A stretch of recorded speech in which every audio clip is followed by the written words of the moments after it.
कब होगी फांसी? अब पहुंचेंगे जल्दी फांसी तक दरिंदे। कोर्ट ने लिया सख्त फैसला, अब कोई नहीं बचा सकता है। hard to even go downstairs. Doctor बिटिया आवाज उठा रही थी कि हॉस्पिटल में कुछ गलत चल रहा है, लेकिन ये आवाज किसी को पसंद नहीं थी और इसीलिए उसकी आवाज बंद करने के लिए सारा प्लान रचा गया। दरिंदों के साथ लड़ते लड़ते बेटी की मौत हो जाती है और मौत के बाद सारा प्लान रचा जाता है कि क्या झूठ बोला जाए जिससे किसी को कोई प्रॉब्लम ना आए। उसके बाद मिलती है हॉस्पिटल में लाश और लाश पर होते हैं जख्मों के निशान। एक लड़की थी और शायद दरिंदे बहुत ज्यादा थे और फिर भी वो लड़ती रही और अंत में उसकी मौत हो जाती है। लेकिन सीबीआई की रिपोर्ट में बहुत बड़ा खुलासा हो चुका है। ये खुलासा सुनकर आप हैरान रह जाओगे। अभी तक फाइनल फैसला नहीं आया, मगर इन बातों से सारा कुछ क्लियर हो रहा है कि असल में उस दिन हुआ क्या था और उसके पहले हॉस्पिटल में चल क्या रहा था, जिसकी आवाज उठाने का खमियाजा भुगतना पड़ा इस डॉक्टर बेटी को। जो सीबीआई ने बहुत बड़ा खुलासा किया है उसके अकॉर्डिंग देखें तो अभ्या प्रिंसिपल घोष के काले कारनामों को लोगों के सामने रखने वाली थी। आरजीकर हॉस्पिटल में चल रहे बहुत सारे काले कारनामों की पोल खोलने वाली थी अभ्या। लेकिन जो उसके बारे में प्लान चल रहा था, उसके खिलाफ प्लान चल रहा था, इसके बारे में उसको जरा भी नॉलेज नहीं थी कि उसके खिलाफ उसी हॉस्पिटल में बहुत सारे लोग चल रहे हैं। असल में डॉक्टर बेटी हॉस्पिटल में मिलने वाली दवाइयों के खिलाफ बात रखने वाली थी कि उन दवाइयों में बहुत मिलावट है और उन दवाइयों के कारण बहुत सारे मरीजों की डेथ हो चुकी है और बहुत सारे मरीज और बच्चे मर जाते हैं ऐसी दवाइयों के साथ, क्योंकि वो अच्छी किस्म की दवाइयां नहीं थी। उसकी इन दवाइयों की काफ़ी शिकायतें सामने आ चुकी थी, की वजह से कई लोगों की जान जा रही थी हॉस्पिटल में। ऑपरेशन सक्सेसफुली हो जाते थे हॉस्पिटल में, मगर दवाइयों के साथ कई लोगों की जान जा रही थी। इस बात को लेकर अभ्या ने आवाज़ उठानी शुरू कर दी थी। ऑपरेशन के बाद जो एंटीबायोटिक यूज़ किए जाते थे उनकी गुणवत्ता बहुत नीची थी। घटिया गुणवत्ता के कारण लोगों की जान जा रही थी जो वहां पर इलाज कराने आते थे। ऑपरेशन सक्सेसफुली होते थे, मगर उसके बाद जब एंटीबायोटिक दिए जाते थे तो लोगों की मौत हो जाती थी और ऐसे बहुत सारे केस सामने आ चुके थे। और इसी हॉस्पिटल में काफ़ी केसेस ऐसे आए थे जिसमें बुजुर्गों और बच्चों की भी जान जा चुकी थी इन एंटीबायोटिक के कारण। और लोगों को भी पता चलने लग गया था हॉस्पिटल में कि एंटीबायोटिक की गुणवत्ता जो है वो अच्छी नहीं है, जिस कारण ये सारा कुछ हो रहा है। ऐसे बहुत सारे केसेस सामने आने के बाद भी संगीत घोष ने इस पर कोई कार्रवाई नहीं की थी, क्योंकि शायद उसको ये सारा कुछ पता था, शायद उसमें ये इन्वॉल्व था। इसी बात का डॉक्टर बिटिया को पता चलना शुरू हो गया था। उसको पता चल रहा था कि हॉस्पिटल में क्या चल रहा है, हॉस्पिटल में कितनी करप्शन चल रही है, हॉस्पिटल में कैसे पैसे के कारण सारा कुछ किया जाता है। और इसी कारण डॉक्टर बेटी ने आवाज उठानी शुरू की। उसके सहयोगियों ने भी उसे समझाया कि वो ऐसा ना करे, इसमें उसको प्रॉब्लम हो सकती है, मगर उसने अपनी आवाज बंद नहीं की, क्योंकि हॉस्पिटल के बाकी लोगों को पता था कि ये मामला बहुत ऊपर से है और अगर कोई आवाज उठाएगा तो वो प्रॉब्लम में आ सकता था। ये बात अभ्या को भी पता था, मगर फिर भी वो बोलना शुरू करती है लोगों के खिलाफ। जो हॉस्पिटल में करप्शन चलती है उसके खिलाफ वो बोलना शुरू करती है। डॉक्टर बेटी अकेली संगीत घोष के खिलाफ बोलना शुरू करती है और धीरे धीरे ये बात फैलनी शुरू हो जाती है। वो एंटीबायोटिक दवाइयों पर भी बात करती है कि ये एंटीबायोटिक अच्छी नहीं है, जिसके कारण मरीजों को प्रॉब्लम आ रही है। और इसी प्रकार डॉक्टर बेटी संदीप घोष की काली करतूतों का चिट्ठा खोलने वाली थी। अब जो बातें निकलकर सामने आ रही है, डॉक्टर बिटिया कुछ बातों का खुलासा करने वाली थी, लेकिन इस खुलासे से पहले ही उसकी जान ले ली जाती है। इसी बात के लिए वो बोलना शुरू कर देती है कि हॉस्पिटल में गंदा धंधा चलता है, बहुत कुछ हॉस्पिटल में ऐसा चल रहा है जो सहनयोग नहीं है, लेकिन कोई इसके खिलाफ आवाज नहीं उठा रहा था और इसने हिम्मत की इसके खिलाफ आवाज उठाने की और उसका खमियाजा इसको अपनी जान देकर भुगतना पड़ा। संदीप घोष के खिलाफ कोई बोलता भी नहीं था, क्योंकि उसकी जो पॉलिटिकल पावर थी बहुत स्ट्रांग थी, बहुत लोगों के साथ उसका उठना बैठना था और इसीलिए इस केस को दबाने के लिए बहुत साजिशें चल रही थी। जो एसएचओ को गिरफ्तार किया गया है उस पर भी यही दोष लगे हैं कि उसने इस केस को दबाने के लिए बहुत कुछ किया है और बहुत सारी बातें सीबीआई से छुपाई हैं, जिस कारण इस केस की तरफ ना जाया जा सके। जो सबूतों को मिटाने के इल्जाम लगे हैं उन पर लगे हैं, क्योंकि वो चाहते थे कि ये केस बड़ा ना हो और जल्दी से जल्दी बंद हो जाए, मगर ऐसा कुछ नहीं हुआ। डॉक्टर बिटिया ने अपनी तरफ से फर्ज निभाया कि वो दूसरों का भला कर सके, लेकिन यही भला उसके लिए जान देने के लिए साबित हो गया। और जो बातें निकलकर सामने आ रही हैं वो होश उड़ाने वाली हैं, क्योंकि उसमें बोला गया है कि संदीप घोष के 4 डॉक्टरों ने अभ्या को निशाना बनाया था और उसमें एक लेडी डॉक्टर भी थी जिसने अभ्या को सेमिनार हॉल में जाने के लिए कहा था। और ये इसमें कितनी सच्चाई है वो जल्दी ही सामने आने वाली है। और जैसे ही डॉक्टर बेटी वहां पर सोने जाती है तो संजय राय को एक मोहरा बनाकर भेज दिया जाता है और उससे पहले बहुत कुछ उसके साथ हो चुका था। ये बात सामने निकल कर आ रही है और जल्दी ये क्लियर भी हो जाएगा कि सच में ऐसा हुआ था या नहीं। संजय राय को भेजा जाता है इसका मोहरा बनाने के लिए और जब डॉक्टर बेटी अधमरी करके छोड़ दिया जाता है तो संजय राय को भेजा जाता है कि जाओ तुम्हारे लिए कुछ रखा है, और संजय राय वहाँ पर जाता है और सारी हदें पार कर देता है। ये बातें एक रिकॉर्डिंग में सामने आई है जिसमें एक लेडी ये सारा कुछ बता रही है। इसी के अनुसार अगर देखें, जो बेटी के साथ दुष्कर्म हुआ है वो मरते समय किया गया है उसके साथ, और ऐसी ही बहुत सारी मिलती जुलती बातें सीबीआई की रिपोर्टों में भी सामने आ रही है।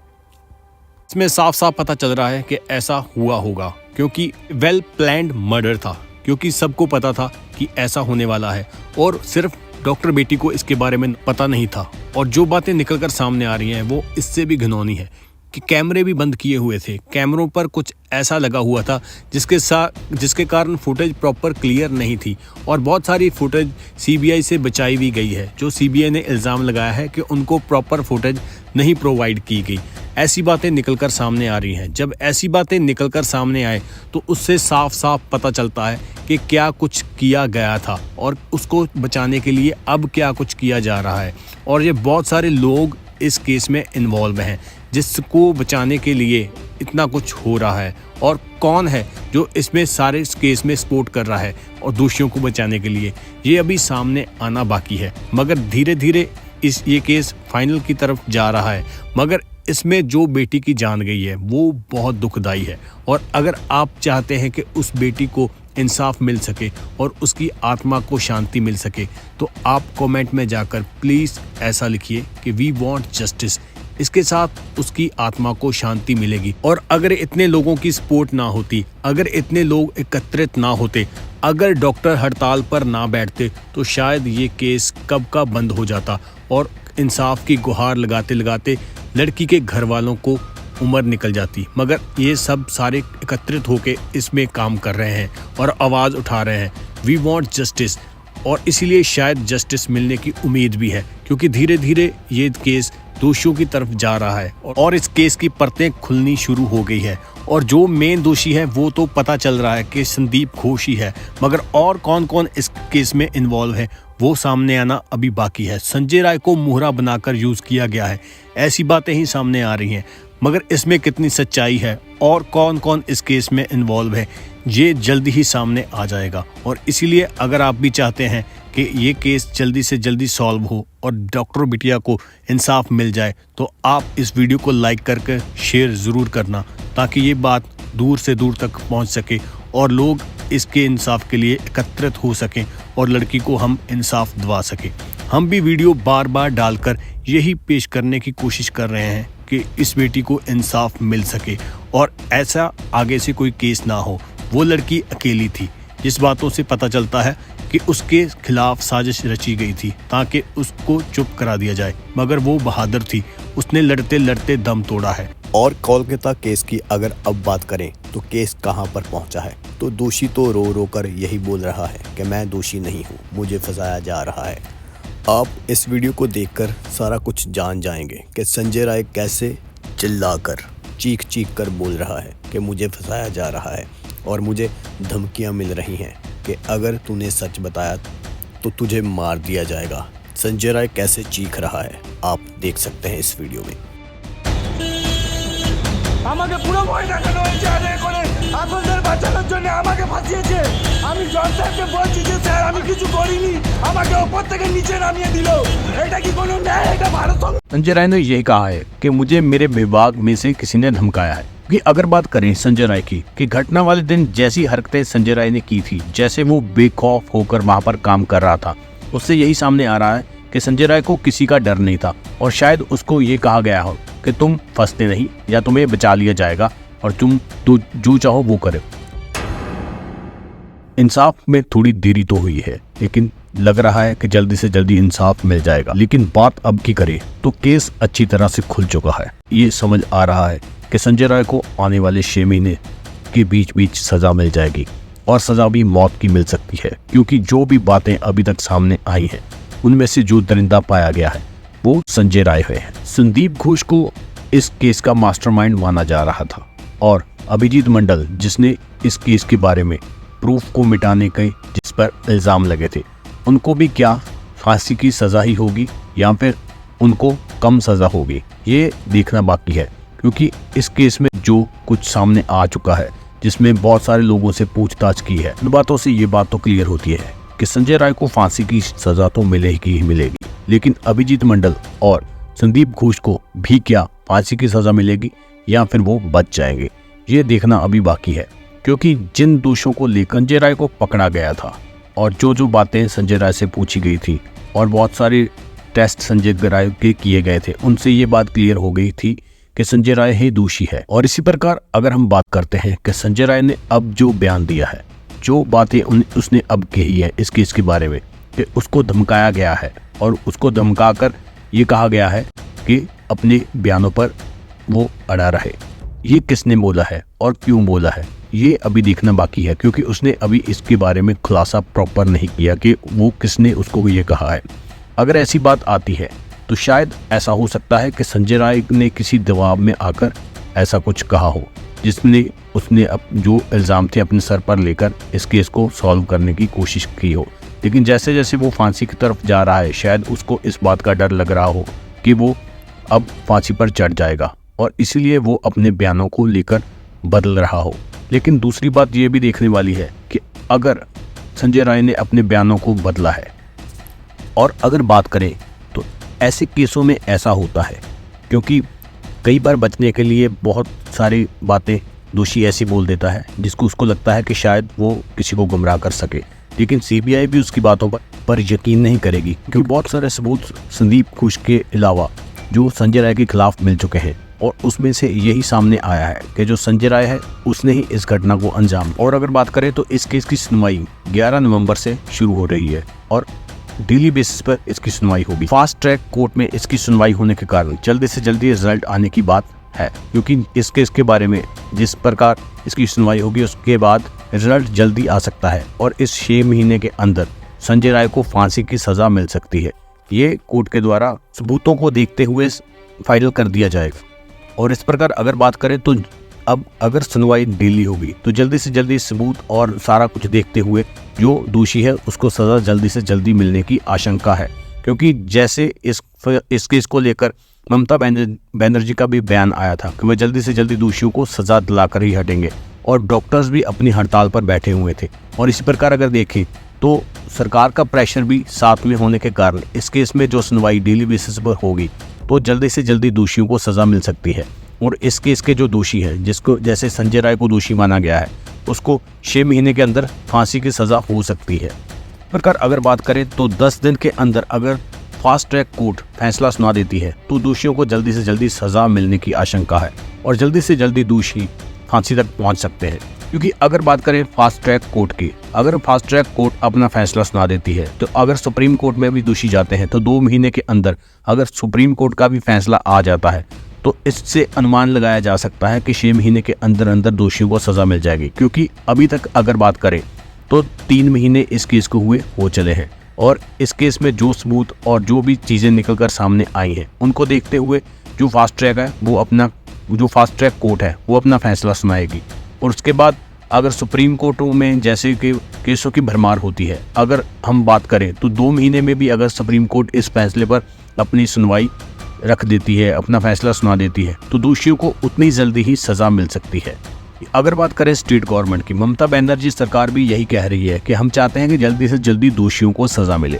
और इसी प्रकार दबाव होने के कारण भी अगर दोषियों को सज़ा मिलती है, अगर सुप्रीम कोर्ट में जाकर 2 से 3 महीने भी लग जाते हैं अगर कोर्ट की सुनवाई होते, अगर कोर्ट में रिजल्ट मिलते हुए, तो 6 महीने के अंदर दोषियों को सज़ा मिल जाएगी और दोषी फांसी तक पहुंच जाएंगे। और हम 2 से 3 महीनों की बात इसलिए कर रहे हैं क्योंकि इस केस में जो दोषी है वो एक को पाया गया है। अभी तक जो भी केस सामने आया है उसके अकॉर्डिंग देखें तो केस जल्दी फाइनल हो सकता है, क्योंकि इसमें दोषी एक है और अभी तक जो बातें निकलकर सामने आई हैं वो एक दोषी की आई हैं कि संजय राय ही दोषी है और इसी प्रकार इस केस का निपटारा जल्दी हो सकता है। अगर बात करें कि बाकी बातें सारा केस के ऊपर डिपेंड करती है, क्योंकि आगे जाकर इस केस में क्या निकलता है इस पे डिपेंड करता है केस में जल्दी से जल्दी निपटारा होने में। दीप घोष की बात करें तो उस पर धारा 120B लगा है, साजिश रचने की साथ, और 420 धोखाधड़ी का भ्रष्टाचार की धारा 7 लगी। इसके अलावा अगर बात करें तो ईडी भी इस पर काम कर रही है। अगर धारा 204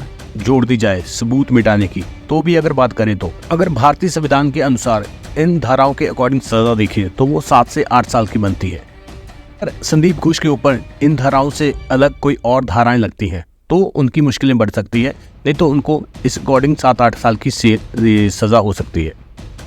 और इसी के साथ अभिजीत मंडल पर जो धाराएं लगी हैं उनसे और जो संदीप घोष के ऊपर धाराएं लगी हैं उनसे यही सामने हो रहा है, यही पता लग रहा है कि इनके ऊपर थोड़ी लाइट धाराएं लगी हैं और ये बच सकते हैं और जल्दी जेल से बाहर आ सकते हैं। चाहे लोग यही कह रहे हैं कि इन दोनों को भी संजय राय वाली ही सजा यानी कि फांसी की सजा ही मिलनी चाहिए, लेकिन धाराओं की अकॉर्डिंग अगर देखें जो प्रूफ मिले हैं इनके बारे में और जो संजय राय के अकॉर्डिंग प्रूफ मिले हैं तो उनसे धाराओं के अकॉर्डिंग सेट होगी सजा क्या मिलेगी दोषी को। और सीबीआई की रिपोर्ट में अभी तक जो सामने आया है उसमें संजय राय ही मेन दोषी माना गया है और आने वाले टाइम में देखना पड़ेगा कि कोई और दोषी ऐड होता है या नहीं। तो अगर ऐसा नहीं होता तो संजय राय को ही मेन दोषी माना जाएगा और उसको ही इसके बारे में इसकी सजा मिलेगी इस केस की। इस प्रकार जो संजय राय ने कस्टडी में ये बताया है कि उसको धमकियां दी गई है कि तुम अपना मुंह बंद रखना, इस बात को जानना भी जरूरी है कि किसने धमकियां दी है, क्योंकि उसने ऐसी बात नहीं बताई कि कौन है वो। संजय राय ने यही कहा है कि मुझे मेरे विभाग में से किसी ने धमकाया है। कि अगर बात करें संजय राय की कि घटना वाले दिन जैसी हरकतें संजय राय ने की थी, जैसे वो बेखौफ होकर वहां पर काम कर रहा था, उससे यही सामने आ रहा है कि संजय राय को किसी का डर नहीं था और शायद उसको ये कहा गया हो कि तुम फंसते नहीं या तुम्हें बचा लिया जाएगा और तुम जो चाहो वो करो। लेकिन अब जब इस केस में सीबीआई की एंट्री हो जाती है तो सारा पानी का पानी, दूध का दूध और पानी का पानी हो जाता है। तो उससे संजय राय को अब ऐसा लगने लग गया हो कि उसको अब बचाने वाला कोई नहीं, इसलिए वो ये बातें कह रहा है और वो इस केस का मेन जो है दोषी उसका नाम बोलने जा रहा हो।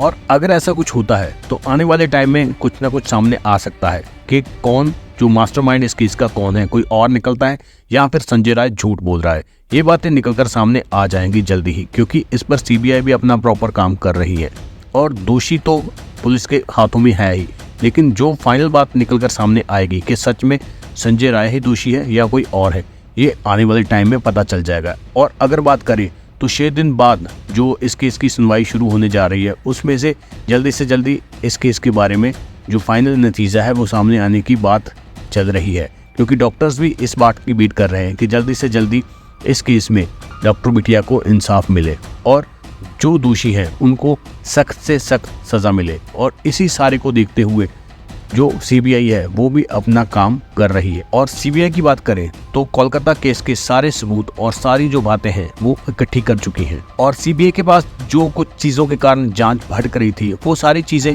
सीबीआई के पास आ चुकी हैं और इसीलिए अब यही होना बाकी है कि जल्दी से जल्दी इस केस का जो नतीजा सामने आ जाए। और इन्हीं प्रूफों को देखते हुए सीबीआई 11 नवंबर से इस केस को लड़ेगी और जल्दी से जल्दी इसका नतीजा निकलने की आशंका आ रही है।